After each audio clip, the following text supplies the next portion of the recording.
Hi అండి అందరికీ. ఈరోజు శ్రావణ శుక్రవారం కదండి. ఇంకా మార్నింగే లేచి ఇల్లంతా క్లీన్ చేసేసుకొని బయట ముగ్గు అవి పెట్టేసుకున్నాను.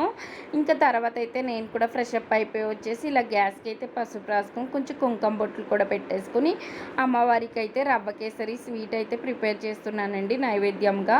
ఇంకా నేను ఈరోజు అయితే చాలా ప్రశాంతంగా ఏ హడావిడి లేకుండా చేసుకున్నానండి పూజ అయితేని. చాలా కంగారు అయిపోతుంది. మార్నింగే లంచ్ బాక్సులు ఇటు పూజ అంటే అవ్వట్లేదని చెప్పేసి మా పిల్లల్ని రెడీ చేయాలి ఒక పక్క స్కూల్కి.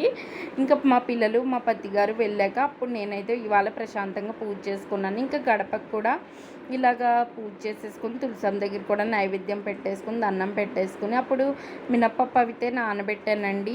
నైట్ టిఫినే తింటాం ప్రతి ఫ్రైడేని డిన్నర్ లెక్క.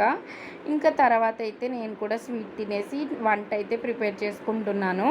దొండకాయ ఫ్రై చేసుకుని రైస్ అయితే పెట్టుకున్నాను. బీరువా కూడా సర్దుకున్నాను. ప్లీజ్ మీరైతే ఈ వీడియోని లైక్ చేయండి.